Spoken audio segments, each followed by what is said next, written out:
Welcome, Mr. County Executive. When you're ready, the floor is yours, sir. Well, thank you, Council Chairman Jones, members of the County Council, and to all residents of Baltimore County. Thank you for joining us this morning as I present Baltimore County's fiscal year 2022 budget, which comes at a time at what we believe is a turning point in our fight against the COVID-19 pandemic. Our ability to gather in person, even with limitations, is a testament to that hope. Last year, the pandemic and all its uncertainty required that our budget presentation be conducted in a fully virtual environment. While we still have work to do to defeat the COVID-19 virus, our collective efforts have been making a difference, and it is truly an honor to return to the council chambers to present our proposed budget this year. Our progress in the fight against COVID-19 has been bolstered by a strong partnership between my administration and the County Council. I'd like to thank all of the council members for your partnership as we work together to respond to this unprecedented crisis. We're here because we love this county, and we believe in the power of public service to improve the lives of others. Amid a global pandemic, that belief has never been more important, and we should all be very proud of what we have done to support our residents in these challenging times. By working together and working together in a bipartisan fashion, we have accomplished a lot over these 2 years, despite the challenges we have faced. And we certainly have faced our share of challenges in Baltimore County over these past 2 years. In our first budget, we worked together to close an inherited $81 million deficit. We took critical steps to reform county government, right our fiscal ship, and strengthen our communities. We created a commission on fiscal sustainability.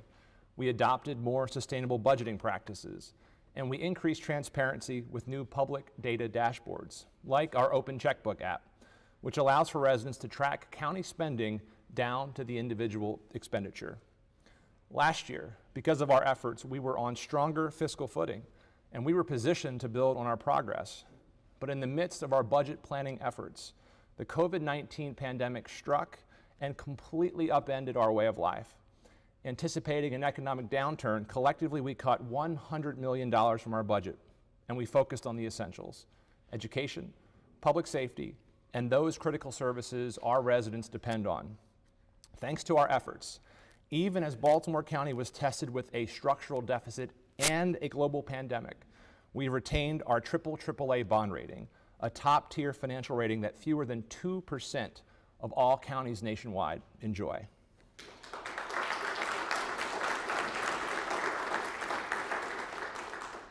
And in this past year, we have seen incredible needs in our communities. Times of crisis require a bold response, so we took unprecedented actions to support our residents. I am particularly proud of our Baltimore County employees, who rose to the occasion and stepped into new roles to meet that need. Indeed, since this crisis began, we have prioritized efforts to strengthen the safety net for our residents. In partnership with the Baltimore County Public School System and with support from the Maryland Food Bank, we have provided more than 16 million meals to our residents. The Baltimore County Public Library and Department of Aging also joined the effort to make sure that no resident goes hungry. Using our CARES Act funds, we created an eviction prevention program that has distributed nearly $7.5 million to help more than 1,500 families stay in their homes.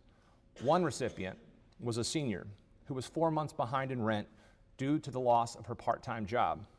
Another was a small business owner who had to shut her business from March to July of 2020.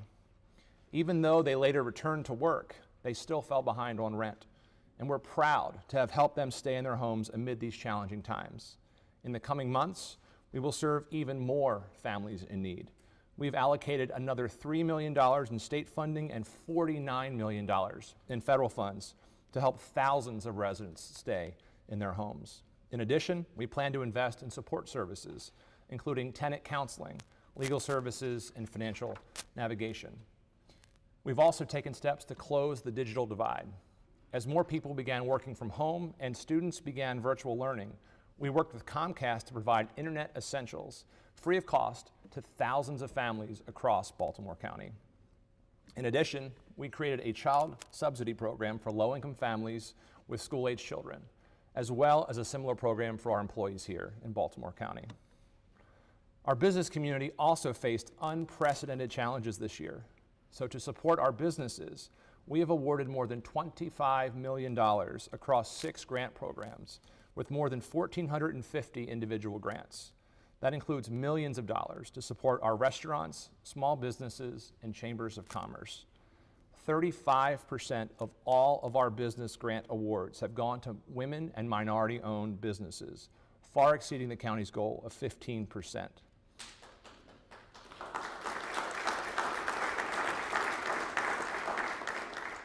I'd like to thank the members of our congressional delegation who helped pass the CARES Act last year, which made these efforts possible.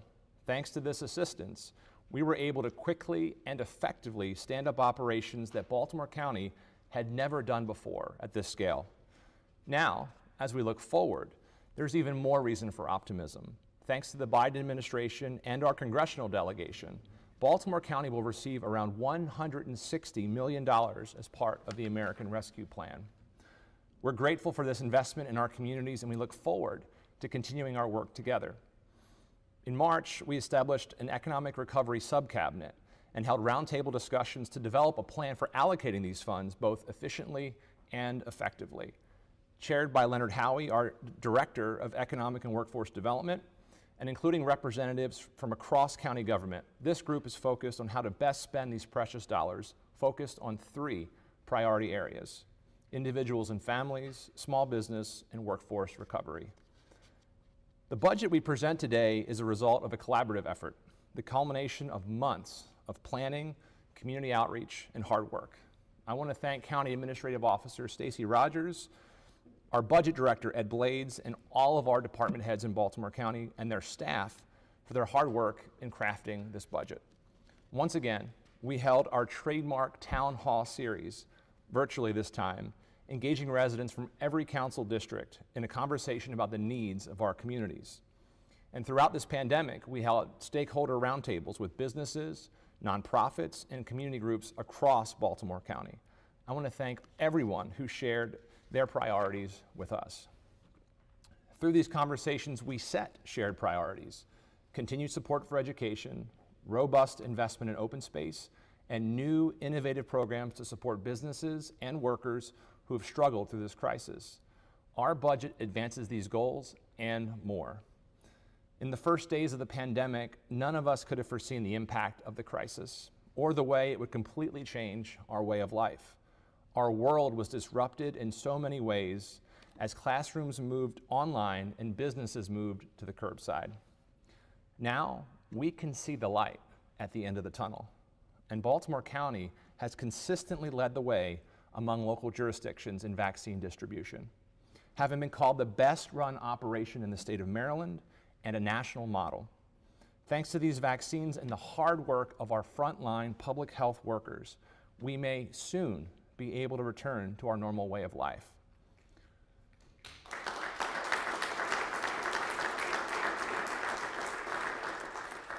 But as we do, we must remember that many of the challenges we faced before the pandemic not only persist, but in many cases have been magnified. That's why we're making a concerted effort to address the disparities that have always been there. We're not just seeking to rebuild our economy, we are working to improve it. That begins with continuing our commitment to education. In our first year in office, we provided record funding for education, increasing our support for our schools with the largest year-over-year amount in the county's history.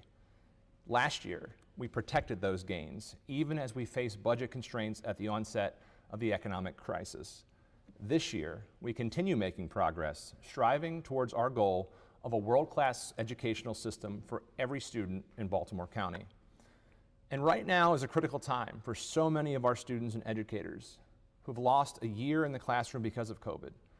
Virtual learning has presented new and unique challenges for students, educators, and parents. who've had to play an even greater role in their child's education. These challenges were further complicated by a ransomware attack. But now, as we plan for our children's future and the future of our county, we have an obligation to do more.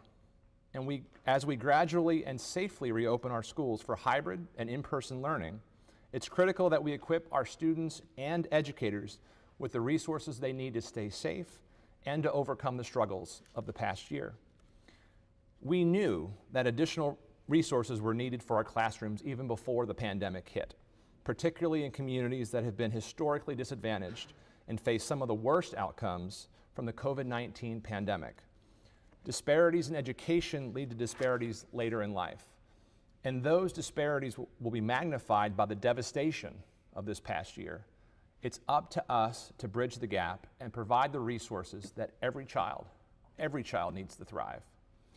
During this year's legislative session, the Maryland General Assembly passed the Maryland Blueprint for Progress, a transformative piece of legislation that comes at a critical time. Thanks to this legislation, we'll eventually have additional resources to expand early childhood education, raise teacher pay, expand career and technical training, and provide for additional investments in the classroom.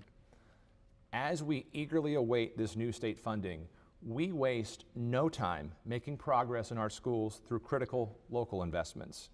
Our budget for education this year includes the single largest dollar increase over maintenance of effort in Baltimore County's history, with an additional $40 million in general funds. In total, education spending increases by more than 10%, with $192 million in new funds. These investments fulfill nearly all of the requests from the Board of Education.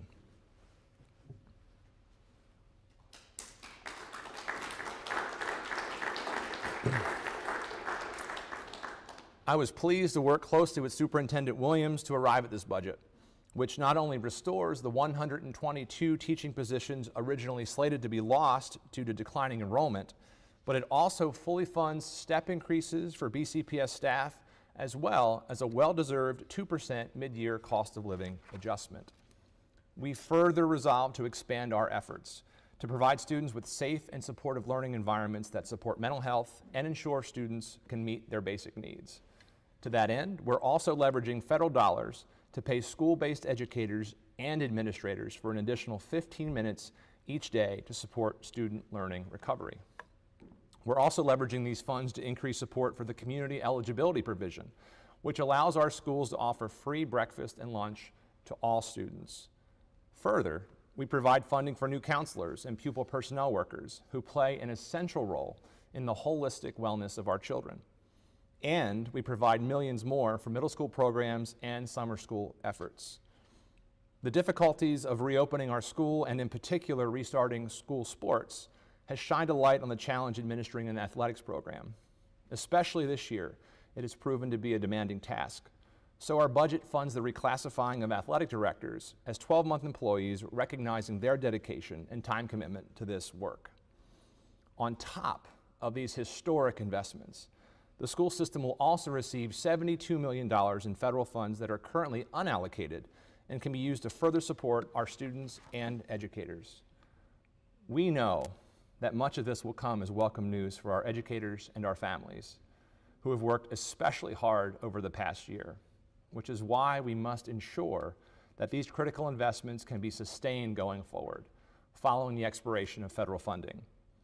Sustaining this investment will require a commitment this year from BCPS and our unions to adopt the same retiree health care modernizations already underway within Baltimore County General Government, the Baltimore County Public Library, and the Community College of Baltimore County. It will further require a commitment to implementing the findings of our ongoing partnership of an efficiency review in the years ahead. As students and educators return to the classroom, we are also reminded of the responsibility to provide every student with a school that is safe, clean, and meets their educational needs. Over the past several years, I've traveled to every corner of the county, and I've seen incredible need. Severe overcrowding, brown drinking water, and schools that are literally crumbling into the ground. As a former teacher who once taught in a trailer in disrepair, I know we have to do better.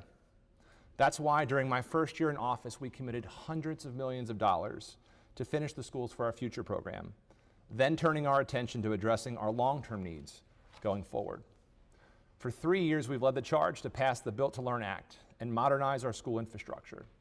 Fortunately, in passing the blueprint for Maryland's future, the state legislature also unlocked $462 million of funding under the Built to Learn Act, which allows us to complete the Schools for Our Future program and begin laying the groundwork for developing and implementing a long-term plan to improve our high schools. This year, we're putting forward $67 million for the construction of a new Lansdowne High School. Our budget also proposes significant funding for 4 of our elementary schools, including replacements for Red House Run, Deer Park, and Summit Park elementary schools, as well as a major renovation and addition at Scotts Branch Elementary School. In addition, in the Southeast, our budget proposes $1.5 million to design an addition for Dundalk High School. Our proposed budget ensures that every school in Baltimore County has air conditioning, completing a years-long effort to modernize our schools. As we continue developing our multi-year improvement plan for all schools, we will ensure that every student and every educator has a school that meets their needs and affirms their dignity. I'm fully committed to meeting all of the needs of our communities in a fair and equitable fashion, ensuring that no child and no school community is left behind. Through this process, we've affirmed the need to improve our schools in the county's central region, and we have identified additional needs in the southeastern and northeastern regions.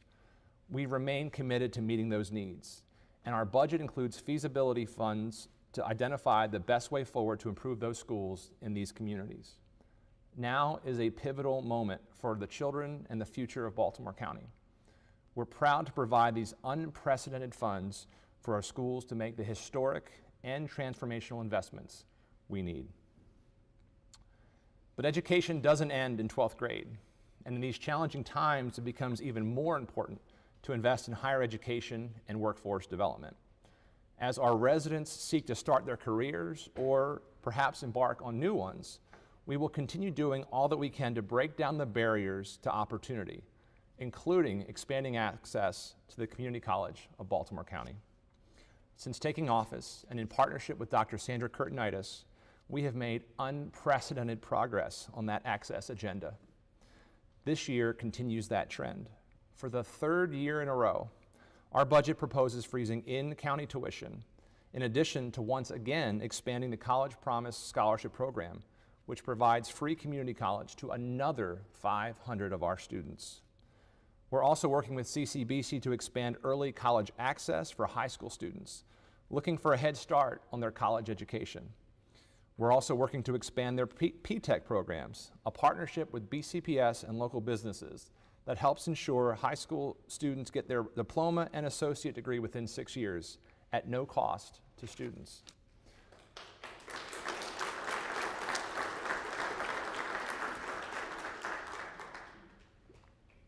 The P-TECH program is a model for how businesses and the education sector can work together to fill the gaps for in-demand jobs and provide great opportunities for our students.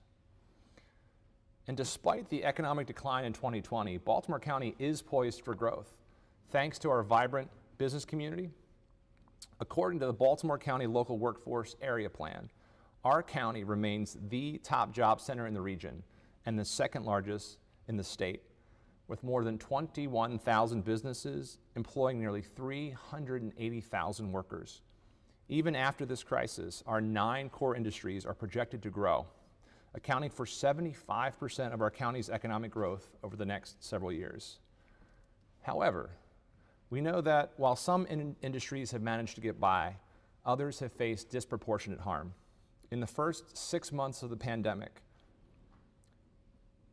accommodation and food service workers filed more than 14,000 unemployment insurance claims. Retail workers filed more than 12,000 in that same 6-month period. With so many workers and businesses struggling, we have an obligation to do more to support them. Through the ongoing work of the Economic Recovery Subcabinet, we will continue identifying new and innovative ways to support our workforce, our families, and individuals across Baltimore County, just as we have done with our CARES Act funding, We will leverage the American Recovery Plan to support our recovery, with new investments in our Small Business Resource Center, expanded Youth Works programming, increased support for our community development corporations, and funding for tourism and Main Streets. We will also make new innovations within Baltimore County government to address long-standing economic disparities. One of those new initiatives is the creation of the Department of Housing and Community Development, a new agency that will work to ensure that affordable housing supports stability and develop stronger neighborhoods. This past year has laid bare just how fragile access to quality housing access can be. Early on, we recognized that the COVID-19 pandemic had the potential to cause a tsunami of evictions and increased housing instability. But in Baltimore County, we stepped up, distributing millions to help keep roofs over the heads of families. And moving forward, we will continue that work to ensure that we have a dedicated department to strengthen our neighborhoods, just as every other large jurisdiction in Maryland has. In the years ahead, Baltimore County will continue building on the capacity of our communities, empowering our residents to build better lives for themselves and their families.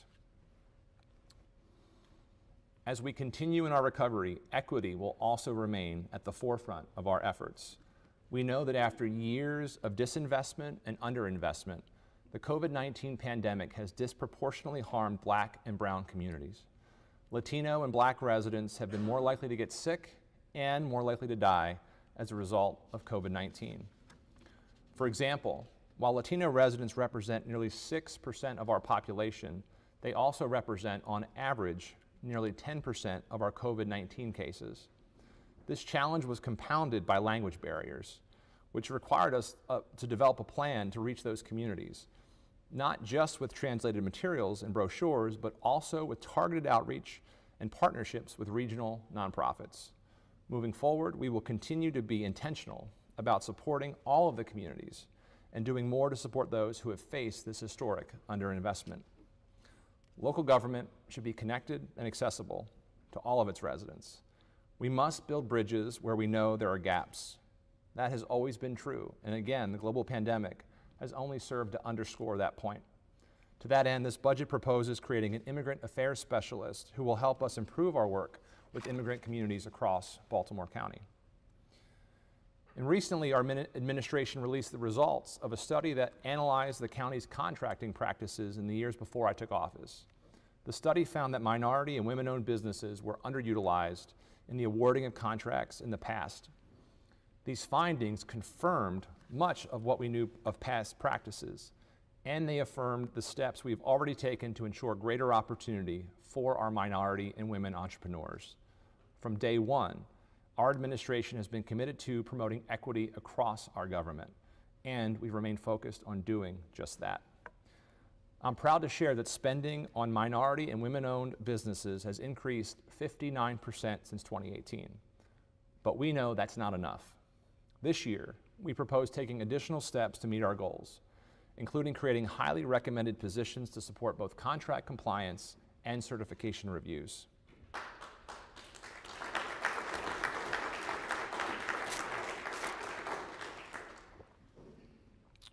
Baltimore County residents deserve safe, healthy communities. A year ago, Police Chief Melissa Hyatt began implementing a new public safety plan, which includes using targeted crime prevention efforts in hotspots and using data analysis to improve policing strategies. That plan is beginning to bring results, with crime declining in most categories, thanks to the hard work of our law enforcement officials. However, we must remain vigilant in our work to keep our community safe, and we will continue to do all that we can to curb crime. That includes continuing our work with the Organized Crime Drug Enforcement Task Force, expanding access to behavioral and mental health services, and making upstream investments in our communities. Last year, amid a national call to ensure equitable policing in every community, we took unprecedented steps to reform policing in Baltimore County, making our police department more transparent and accountable to the people it's sworn to protect. With the bipartisan Smart Policing Act, we banned chokeholds, required additional de-escalation and implicit bias training, and prevented officers with prior records of misconduct from serving in our department. In addition, we are increasing transparency in the police department with the county's first body-worn camera policy, as well as new data dashboards that tracks use of force by and complaints against law enforcement officers. This year, we propose new investments to continue our work towards more accountable policing. We've seen in Baltimore County that body-worn cameras serve an important purpose, elevating transparency in our police department. This year, we will finish the job and outfit the entire department. In addition, we propose funding an expansion of the Internal Affairs Office to further increase transparency and accountability within our police department. I want to be very clear. Our police officers put their lives on the line to keep our community safe. I am confident that the reforms we've enacted will make a great police department even better. I want to thank Chief Hyatt for her leadership during a time of great change for law enforcement. And I want to thank all of the men and women of the Baltimore County Police Department for their hard work and dedication to keeping all of our communities safe.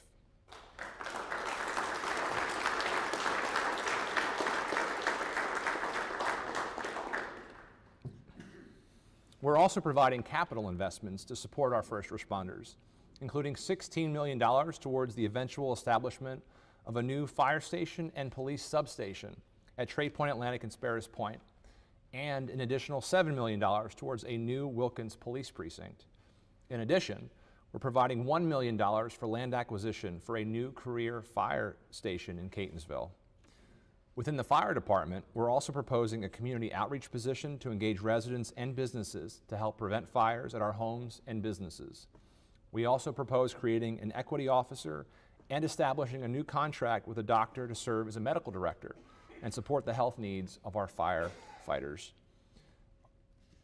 Our proposed budget also provides $1.5 million more towards the volunteer fire department's revolving loan fund. And we will continue our commitment to providing a second set of turnout gear and commercial grade washers in each station with $4.5 million in capital funding.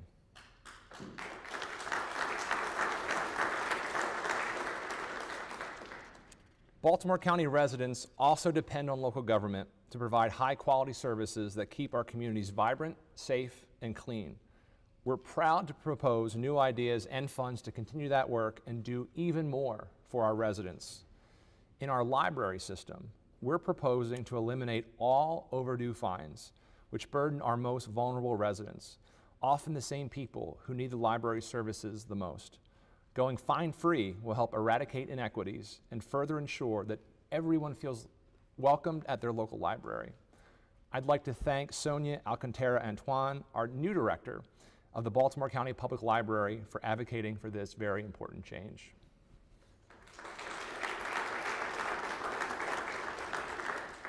In our Department of Aging, we're proposing new investments to support new senior centers and all of our seniors, including funds to begin the process of creating a new senior center in northern Baltimore County, ensuring our North County seniors have a dedicated space and expanded access to services. We also propose funding significant and long-needed expansions to the Woodlawn Senior Center and parking expansions to both our Cockeysville and Fleming Senior Center locations.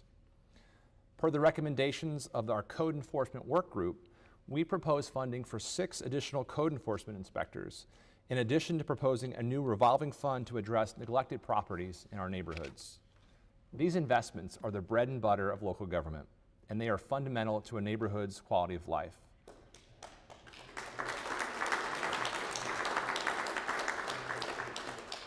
I'm excited to also share that our budget includes funds to support bringing back bulk trash pickup.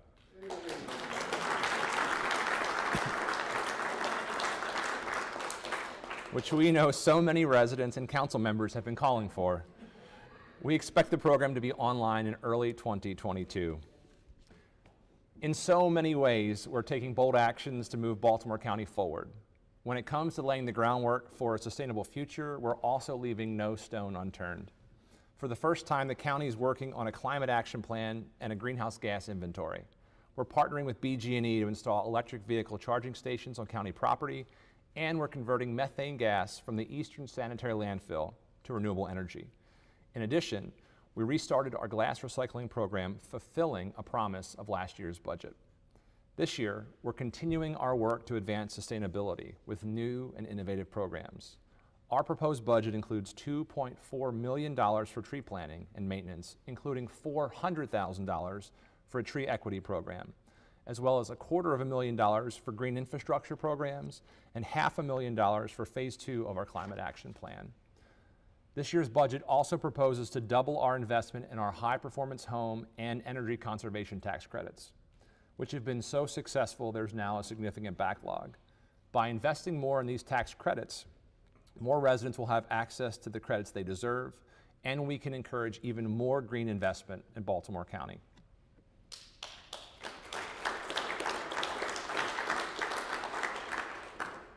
Another essential part of building a sustainable Baltimore County is preserving more green space to protect our environment, keep our farmland, and provide Baltimore County residents with outdoor amenities at our local parks. Our capital budget includes a record $75 million for recreation and parks.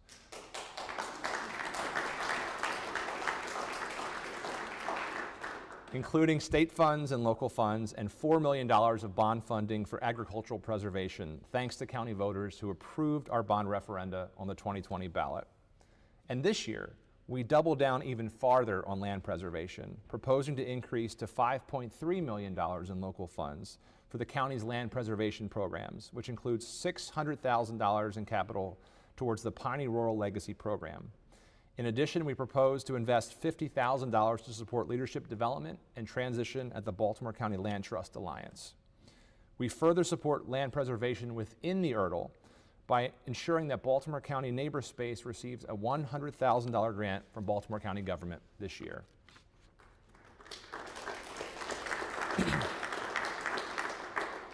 As we continue developing a new master plan for the entirety of our county's park system, we will prioritize equity so that every community in Baltimore County can enjoy a local park.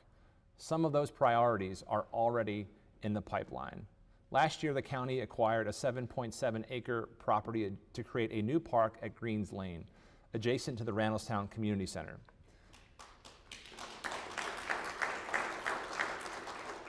And thanks to Speaker Adrian Jones and our state legislators, Baltimore County will be putting a total of $7 million of state and local funds towards the development of this recently acquired site.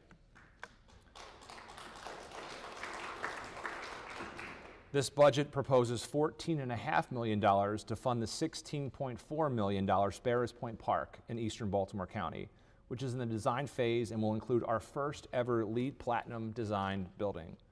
The budget also paves the way for significant renovations at Rockdale Park, Linover Park, Fleming Park, Diamond Ridge Family Park, and a destination playground at the Banneker Community Center, among other locations. It matches state funds to install turf fields at both Parkville and Kenwood High Schools, and includes $6 million for lighted turf fields at Belfast Road.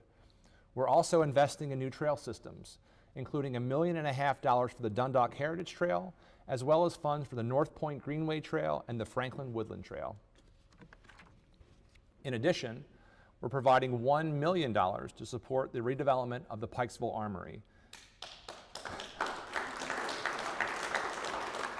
which will be matched by the state and matched yet again by the local nonprofit leading the Armory's redevelopment efforts.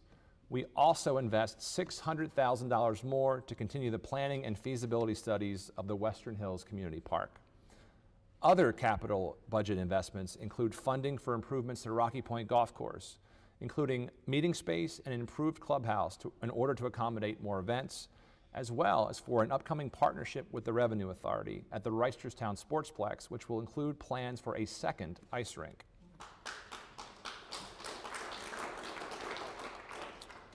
Parks and recreational opportunities are critical for vibrant communities. The same is true for our ability to move around. In Baltimore County, we are setting a new vision for what a local transportation network should look like, with a greater focus on transit, bike lanes, and walkability. We're preparing to launch the Towson Circulator this year, a transit project we hope to replicate in communities across Baltimore County. In addition, we've created bike lanes on Campbell Boulevard, Bedford Avenue, and Westland Boulevard. Baltimore County should also be walkable for pedestrians, especially in our main corridor. So, this budget includes funding for the initial work necessary to build sidewalks on Ingleside Avenue in Catonsville, 7 Mile Lane in Pikesville, and continues our investment in the Windsor Mill Road sidewalk project.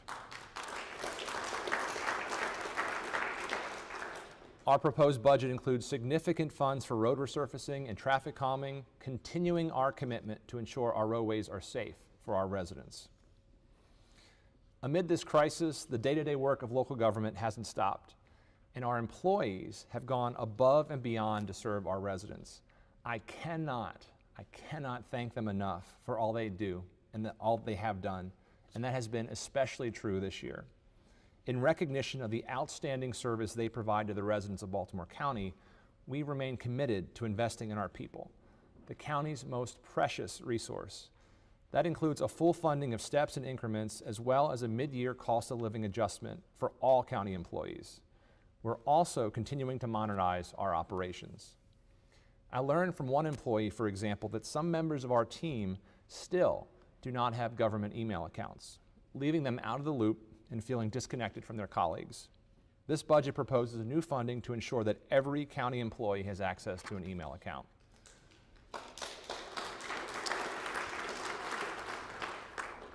In my first budget 2 years ago, we laid out a plan to replenish and bolster our fund that pays for retiree health care and life insurance benefits, which was drained in prior years and was heading towards insolvency. This year, I'm proud to report that we are ahead of schedule in restoring that fund with a $70 million contribution, double what we included in last year's initial budget. In addition, we're providing new resources to support our employees, including expanding our tuition reimbursement program to non-merit employees, granting non-merit employees with 3 personal days, and providing eligible employees with the option to obtain a certified public manager certificate.